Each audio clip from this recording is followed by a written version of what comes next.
Hey guys, live from the dog park. I am super excited to be posting another new moon video. Check out these crazy effects. Not much time for an intro video, but I did do a recording and I hope y'all like it. Welcome to this new moon, this new portal that we're entering. This is our chance to start fresh and begin a new cycle, as well as check in and celebrate and process the last cycle that we've just been in. I like to use each new moon like an everything shower. It's a reset, a fresh start, a new timeline, and it's important to leave what's in the past, acknowledge it, move through it, and then start fresh. Set some new goals, set some new intentions and focuses. You're clean, you're ready to go. Time to put your makeup on and get out there. New moons open new possibilities. These are portals to a new timeline. And the way they work, you can watch them. You can see how they work.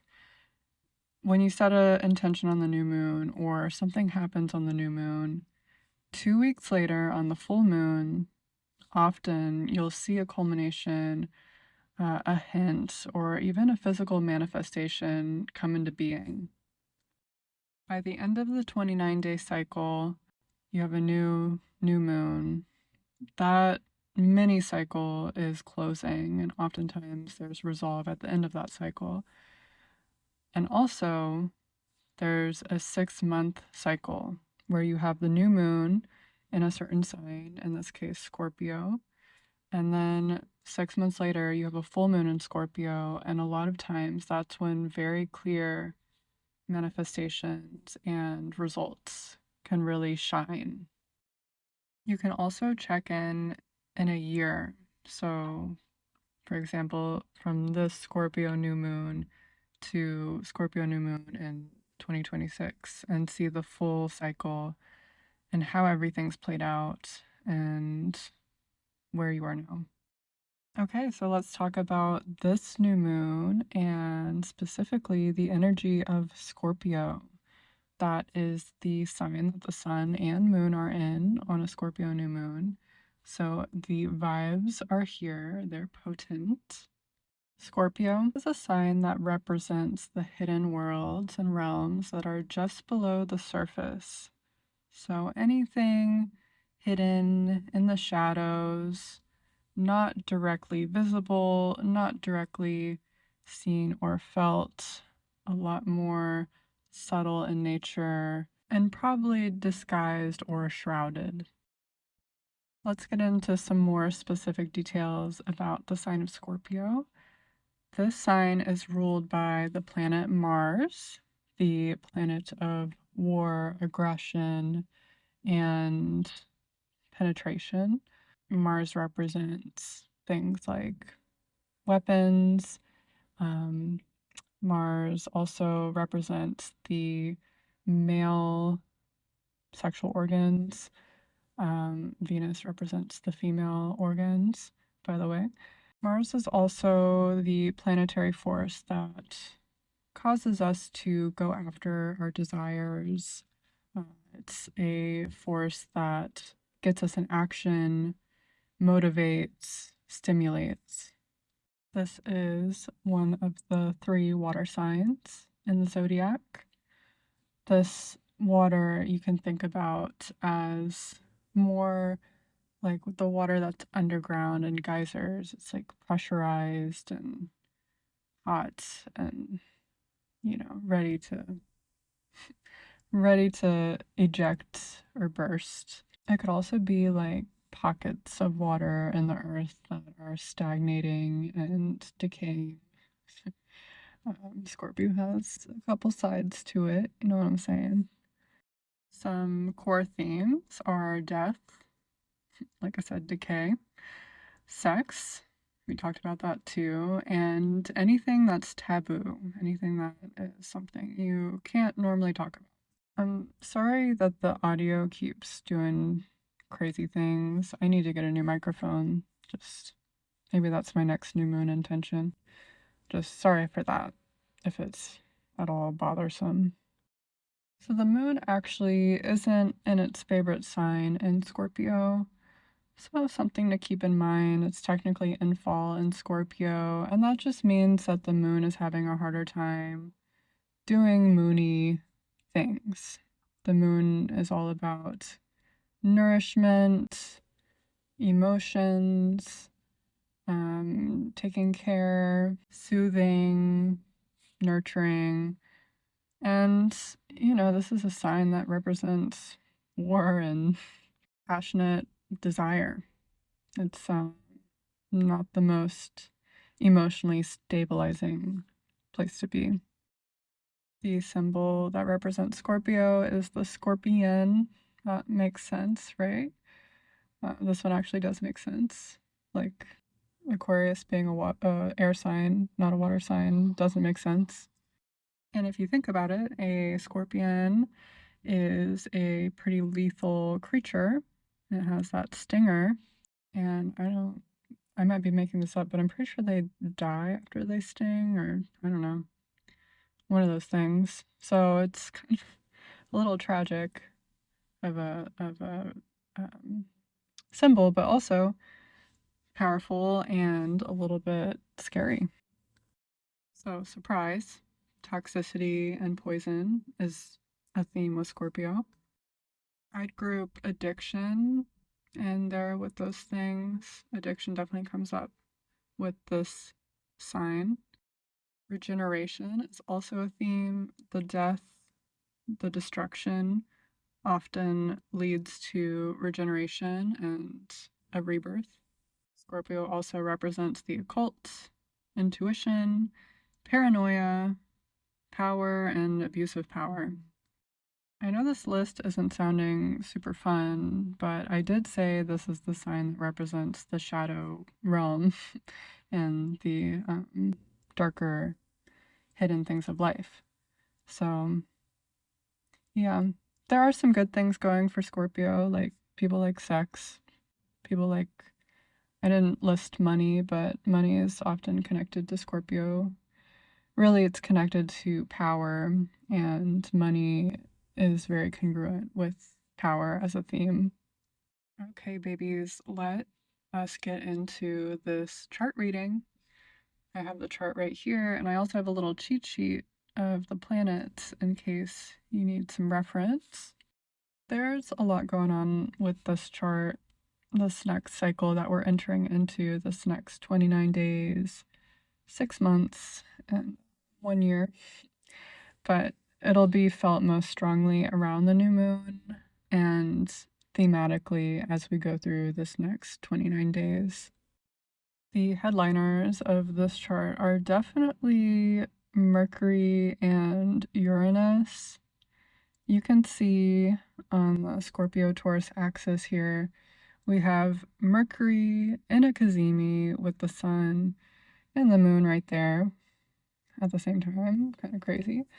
Opposite Uranus and Taurus, which is the planet of unexpected plot twist, sudden change, sudden awakenings, epiphanies. And a Mercury cazimi, is also a time of sudden epiphanies, awarenesses, clarity. So we're going to take all those Scorpio themes that I just talked about and throw in some unexpected shifts, some quick, spontaneous changes, awarenesses, awakenings, and it's a pretty interesting mix of flavors. I'd sum this up as a new moon where we become aware of some things that may be shocking, that may really have us check in, pivot, mind blown, whatever's going to happen. So be open, be compassionate and understanding that this is the delivery of this message. In the last new moon video, the vibes were a lot more intentional and calculated with the Scorpio energy. This time around, it's just going to come at us in whatever way. Things will be unearthed, and maybe some things will die unexpectedly. Sorry if that's anyone close to you or anything that like you really cared about. It's just a matter of a Scorpio transit, and it is what it is. On the other side of death is rebirth. So go through whatever grief you need to, and also understand that there will be a new tomorrow after this. And a lot of times, the removal of things in our life can bring renewal and new chapters and things that weren't available to us before. The last thing I'm going to note about this configuration of this chart is we have a exact trine between Jupiter in Cancer and Saturn retrograde in Pisces. Actually, Jupiter is retrograde too. So these are both planets of opposing forces. Jupiter is the planet of expansion. Saturn is the planet of contraction. And these two forming a harmonious aspect to each other is bringing a certain flow of energy that's interesting. It's allowing for both right now, both expansion as well as contraction. This could apply to your life in a way where there could be something in your life that's growing and expanding and becoming larger than it was. And at the same time, there could be something in your life that is maybe stabilizing, maybe becoming more condensed, more solid.